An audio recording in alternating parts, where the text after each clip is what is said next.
final segment with John Beard, talking about caving and cave conservation and caving clubs. In this segment, we're going to focus on cave conservation ethic, and in earlier segments, we talked about how to prepare to go caving, how to go caving, and I think John would like to start this segment with what you do when you get back out of the cave. Yeah. You do a lot of things to prepare for a trip. You have all of your gear together. You make sure you have a checklist. Okay, I remembered this, I remembered that. Then you do whatever you do in the cave. And then when you come out, there are certain things you have to do. First of all, if you have entered a cave for the first time, this cave has never been explored before, you have got to write a cave description. Otherwise, nobody knows about this cave. You have to record the GPS location, maybe photographs. You have to process this, send those wherever they need to be sent. But before you even get to your car, we have something called Whitenose Syndrome that is affecting bats. It's a fungus that is spread from bat to bat, but we want to make sure humans aren't basically accelerating the spread of this ailment in bats that's killing millions of bats by spreading it ourselves. So what we do is we bag all of our gear into a bag and tie it shut before it even goes into the car, because we don't want to contaminate our car. Because Whitenose Syndrome is a fungus that can create a spore. And these spores, also known as canidia, are microscopic, so don't think you can just brush it off when you see it on you. It's not going to happen that way. So we bag everything, everything. I don't care what you took inside the cave. We bag everything, we take it home, and then we clean it and disinfect it, or deconning as we call it. Things can go into the washer. Everything that you see, my gloves, my coveralls, my elbow pads, my knee pads, all of that can go into the wash, okay, including this pack without its contents. Those all go into the wash, but they have to be sprayed clean first. We spray all the visible mud off of it, then we put it in the wash, and when we wash it, we use these two products. I use the recommended dosage of this, and I put half a capful of this. This kills the canidia. This does a fair job of it as well, but it's also an excellent detergent that basically gets the mud off and so on. And will other detergents work, or do you need to use those brands? I have to use this brand. This has a chemical in it that does a great job of killing the canidia, and the Lysol is 100% effective. Okay, by itself. So Woolite and Lysol. Yeah, and those things that can't go through the wash, like helmet lights, cameras, and so on, these get either and there are various brands. 409 has their own wipes, but Lysol disinfectant wipes. My helmet gets this as well as the wipes, but we wipe down everything. Cameras can't go through the wash cycle, obviously, but they can be wiped off very carefully. Even the most delicate cameras can be wiped and cleaned with a cloth. The camera that I use is waterproof, so I have one of those waterproof boxes. I literally soak it. I soak it for 10, 15 minutes, and then I rinse it. Everything needs to be rinsed. These get wiped down with disinfectant as well after I clean all the mud off of them, but then I rinse them, because that's very important, because the chemical on the fabric forever can disintegrate that fabric. Okay. So after the 20 minutes of scrubbing and soaking and so on, then everything gets rinsed. And of course your washer has a great rinse cycle. So that's important for everything. Even this gets wiped down. Even this gets wiped down. So I disinfect everything. That way I can go to bed at night knowing that I'm not spreading Whitenose Syndrome. And this is why it's important to bag that before you put it in your car. You don't want to come home, spend all this time cleaning everything, and then put it back into a contaminated car where it could pick those spores up, and you head into the next cave with them anyway. Or anyone you take with you, yeah. So very important to bag all this before it gets into that car. And I should point out, it's not you or us that's endorsing a specific detergent or cleanser here. These are actually guidelines that were developed by U.S. Fish and Wildlife Service Right. in their research about what would best kill these spores or what would best protect the caves. Yes. And I think we can put a link on our class to that U.S. Fish and Wildlife Service thing. Yeah. One more thing. If you have a new style washer where you can set a washing temperature to 141 degrees, then detergent is your choice, because the temperature by itself will kill or disable the Canidia. Yeah. My So- problem is I thought I was putting on weight, but apparently I just was washing my caving gear in hotter and hotter water. So. Yes. Yeah. That's it. What about in the dryer? Because I know some things you probably can't dry, but other things, is the drying cycle? Because my dryer, I have a steam cycle where I can do a sanitation in there. Yeah. It has to be, in terms of temperature, it has to be immersed in a liquid at 141 degrees. You can leave it in a hot car in July where it gets up to 160 degrees, and that doesn't do it. It doesn't do it. It has to be a liquid. The other thing is that if you want to stay married, you will not put your cave gear in the dryer.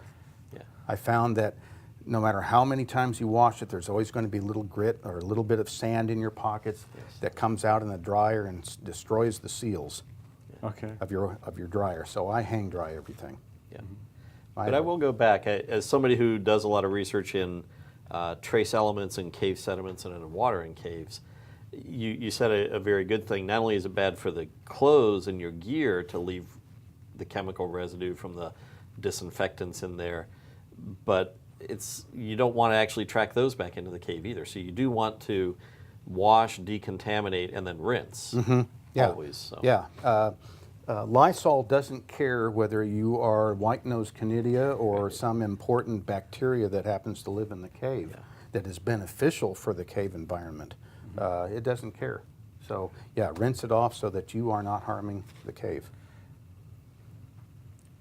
I'm going to briefly just put you on the spot here. Can you tell us a little bit about white nose? You mentioned it afflicts the bats, but about its distribution? Okay. It was first documented in a New York cave in 2007 from photographs taken in 2006. So 2006 is that magic number that you hear about when it was first documented. In the U.S. In the U.S., and it could have been here 100 years before, but that's just when people started seeing bats getting sick. And at first they didn't know what was causing it. They saw this fungus, but they thought, is this fungus something else that happened, or is that the cause? Well, subsequent research has shown that Whitenose syndrome is caused by a fungus called Pseudogymnoascus destructans. We just call it PD because that's a long word. Makes sense. And what it does is it thrives in colder temperatures. And what I'm going to do is I'm going to compare it to athlete's fungus, athlete's foot. Okay, that's a warm loving fungus that gets trapped in your feet, and if you don't wash your feet enough or so on and so forth, you can get athlete's foot, which is rashes and lesions, literally open sores between your toes. Okay, now this is in a 98-degree environment. Okay, Whitenose syndrome fungus like that cold 40 to 70-degree temperature. Well, bats, when they're awake and flying around and so on in the summer, their body temperature is around 100 degrees. That's too warm. But when they hibernate, their body drops to ambient temperature, within a degree of ambient temperature in a cave. So if your cave is about 60 degrees, the whitenose fungus has a great time. Yeah. And the bat is asleep. Well, it's not asleep, it's actually in torpor. And it stays that way for much of the winter. It doesn't have a chance to put tichnactin on its body or something else that would get rid of it. It doesn't have time to groom itself. It will wake up and it's just covered in lesions. Just imagine athlete's foot all over your body. Mm-hmm. This is what happens to bats. Now, this is the short explanation. I could write a paper on it. as to what it actually does to the bat, but that's the visible thing that it does. Well, if you had sores all over your body, how well would you sleep? You wouldn't. So they don't get back into hibernation.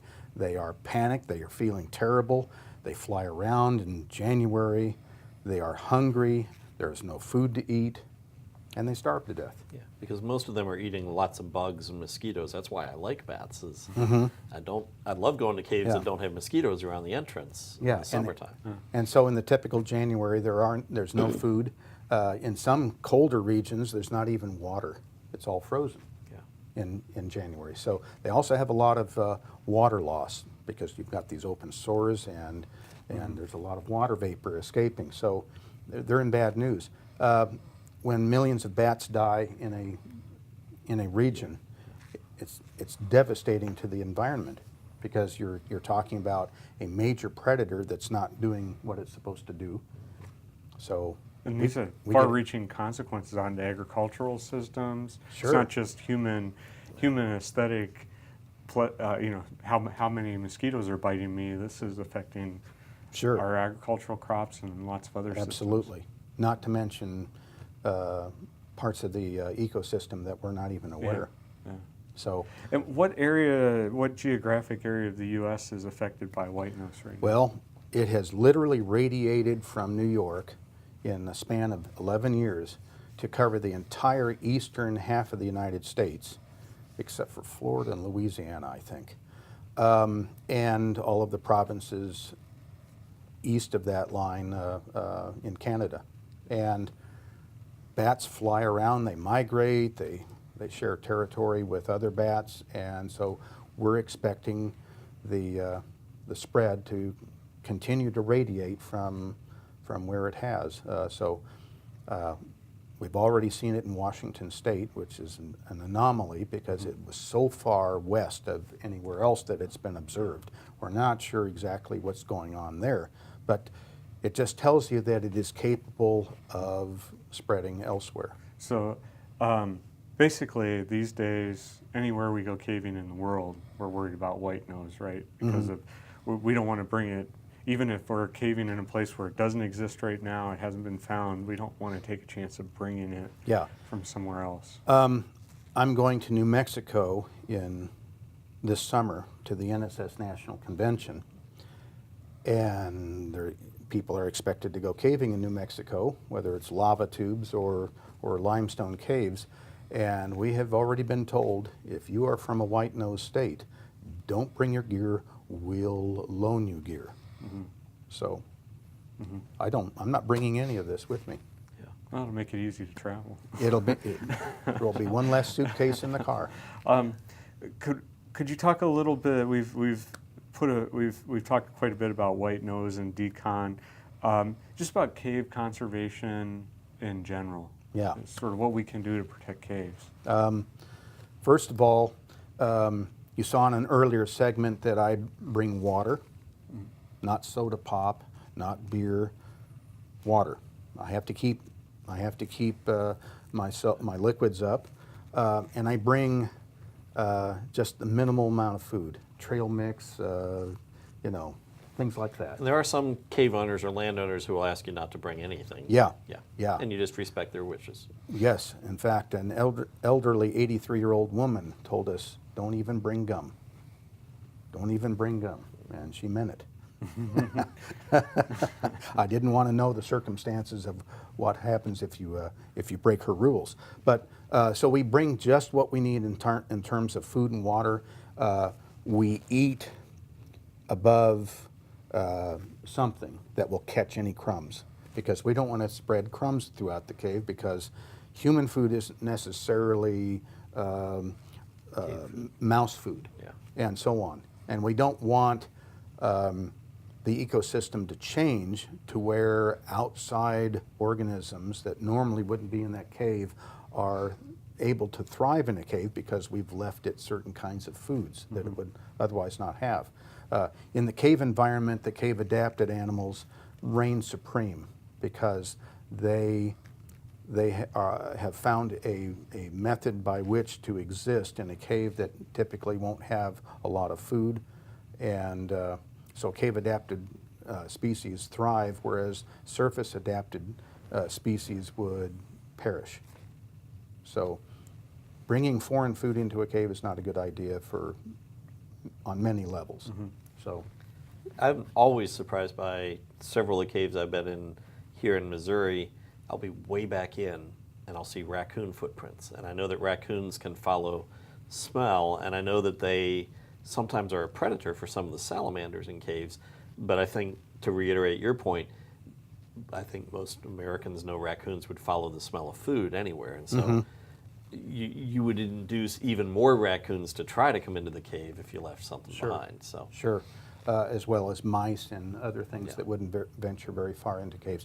I consider raccoons the greatest cave explorers in the world, because no matter how far you are in a cave, there are raccoon tracks. Yeah. It's amazing. Other things to consider, always be watchful of look up, look down. Don't just follow the floor. You have to look up and make sure you don't hit your head on a stalactite that would break the stalactite. One of the reasons we wear helmets is in case we do stand up too early and hit the ceiling of a cave, we're not going to come out with a bloody head. So, so cave conservation is twofold. You don't want to affect the ecosystem in a cave, and you don't want to affect the geological features in the cave. There are also archaeological and paleontological remains in some caves, and so another reason to be very careful where you put your footprints, because you could be wiping out a prehistoric human footprint. One of the caves we manage has them. And that might be another reason, again, to join a grotto. I know many grottos I've been into caves with, even at conventions and as a guest, have either a safe trail or pathway marked through the cave. And so it's always a good idea to go with someone who knows where the unique features are, because you see more of the cave that way when you see somebody who knows where the fossils are.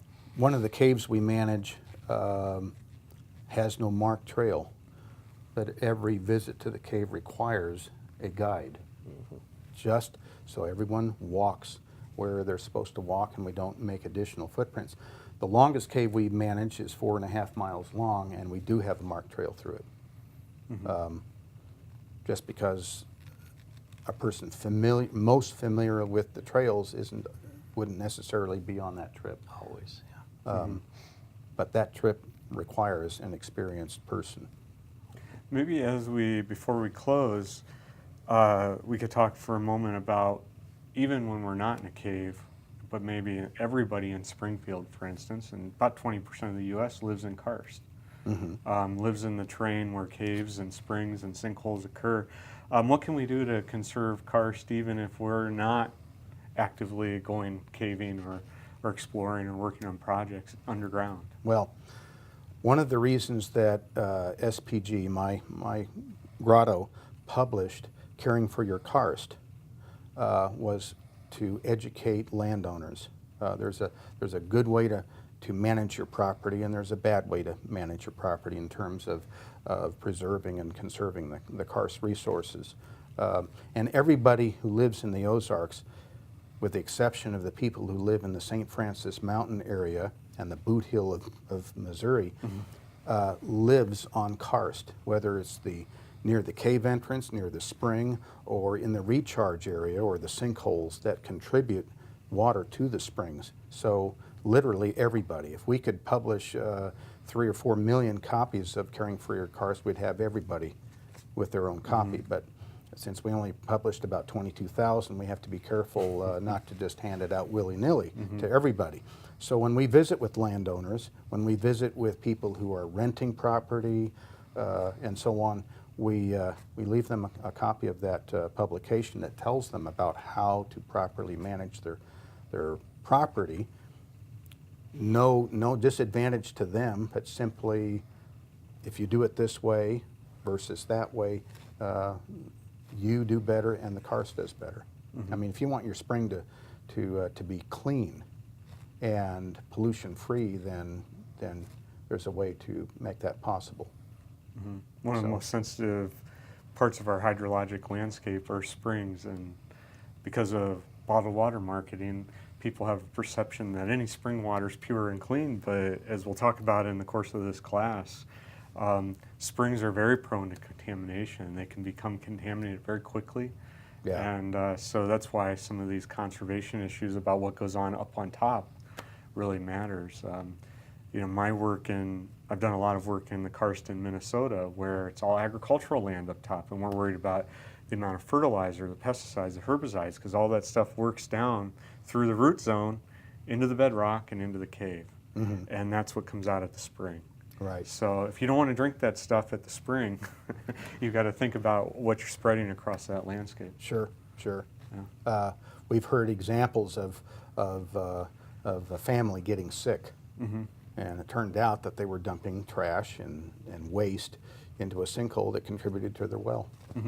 And we see this sometimes, some of the work that Doug and I have done over the years, not necessarily together, but separately in this case, dye tracing. And I'm sure you've been involved in dye tracing, where we'll do a dye trace in a cave. So we put a perfectly safe, but often at high concentration, very bright colored, bright green, nuclear green colored dye called fluorescein is one of the common ones, into a cave or into a sinkhole that leads into a cave, and it comes out in somebody's tap in their sink, green water. Or one of the best stories I heard was in Tennessee, a hydrologist there had done a dye trace, and it came up into somebody's pond where an old lady who had some prize geese or something like that, these beautiful white birds, and they all turned green.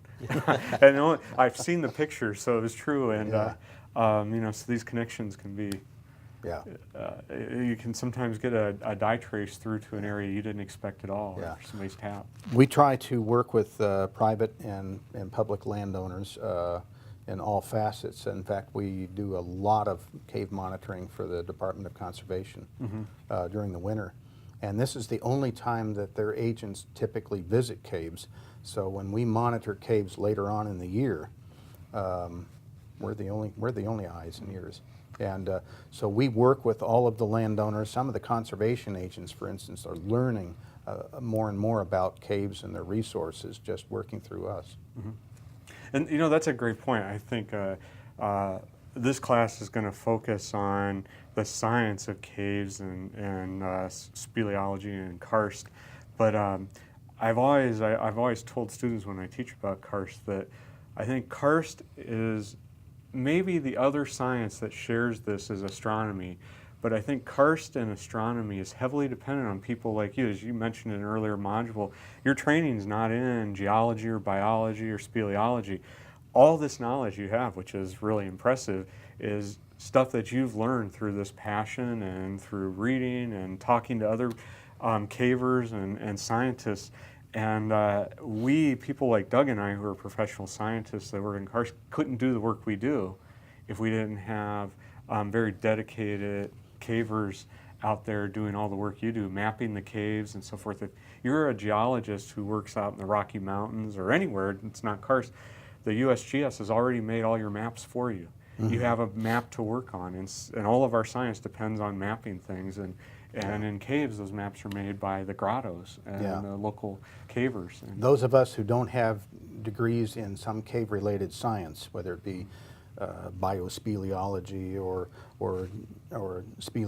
the geology of caves, we like to say that we graduated from the School of Hard Rocks. yeah. And it's very important because the people like Doug and I who get paid to do this professionally are a very rare breed. There aren't many opportunities for folks like us. So we're very dependent on the I almost hate to use the word amateur because I think it undersells Not it. amateur.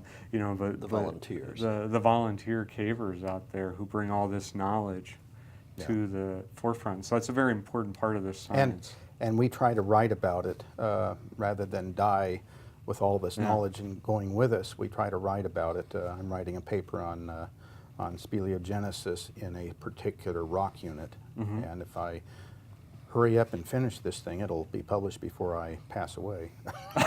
Well, I hope you don't have want to. that.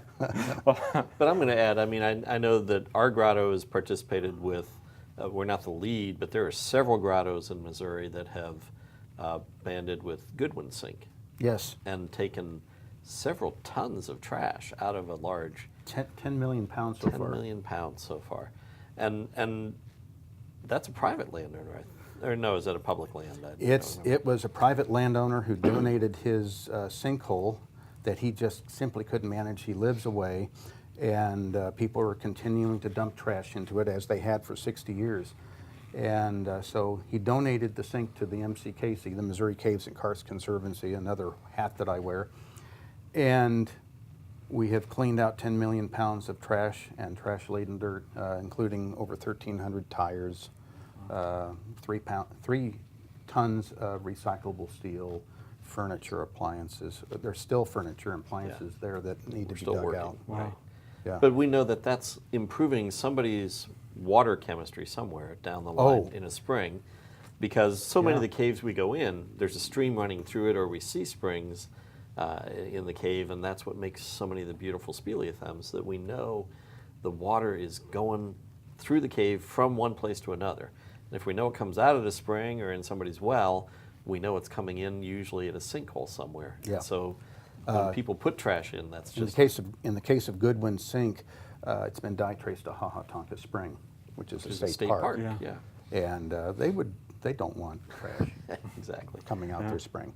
But that's another great thing that Yeah. people anywhere could do, is realize that this is all one big connected system. And lots of volunteers for a Goodwin Sink through the years. It doesn't happen with 1 or 2 people. No, it's Well, I think we probably need to wrap this segment up, but as we close, I'd really like to thank John Beard for visiting with us today and showing us all the cave gear and sharing all your knowledge. Thank you. Yes. John. Okay. Yeah. Thank you. Yeah. thanks for being here. All right, we'll see you next time on Missouri Caves and Speleology.